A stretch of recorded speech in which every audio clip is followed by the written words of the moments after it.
एक शिकारी के पास कई शिकारी कुत्ते थे। उसने सबको अच्छी ट्रेनिंग दी थी। सब गजब के फुर्तीले और शिकार पकड़ने में माहिर थे। शिकारी के पास एक बूढ़ा शिकारी कुत्ता भी था। किसी जमाने में वह बड़ा तेज तर्रार और फुर्तीला था। शिकारी के लिए उसने कई शिकार पकड़े थे, लेकिन उम्र की मार से अब वह कमजोर हो चला था।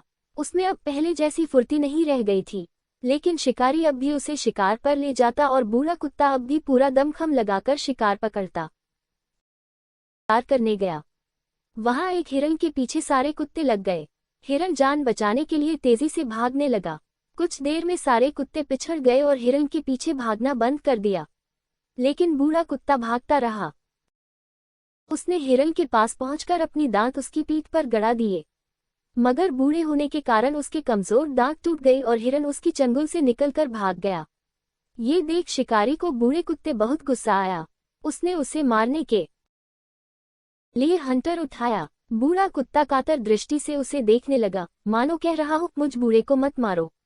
मैं अपने काम में अब भी समर्पित हूँ। मेरी इच्छा शक्ति अब भी मजबूत है। बस मेरा कमजोर बूढ़ा शरीर साथ नहीं दे पाया और शिकार मेरी पकड़ से निकल गया। मेरे जवानी के दिनों को याद करो, उस वक्त क्या था मैं, और अपने बुढ़ापे को याद करो।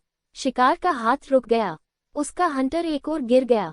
उसने बूढ़े कुत्ते की पीठ थपथपाई और सिर पर हाथ फेर कर कहा, कोई बात नहीं मेरे प्यारे। उम्रदराज और बुजुर्ग व्यक्तियों से व्यवहार करते समय उनकी जवानी के दिनों को याद करें जो आपने उनके साथ गुजारे, और अपने बुढ़ापे को याद कर लें। फ्रेंड्स, आपको ये the old dog and his master story in Hindi कैसी लगी? आप अपने कमेंट्स के द्वारा हमें अवश्य बताएं। ये बूढ़ा शिकारी कुत्ता ईसॉप्स फेबल इन हिंदी पसंद आने पर लाइक और शेयर करें। ऐसी ही और मॉरल स्टोरीज, मोटिवेशनल स्टोरीज और किड्स स्टोरीज इन हिंदी पढ़ने के लिए हमें सब्सक्राइब कर लें। थैंक्स।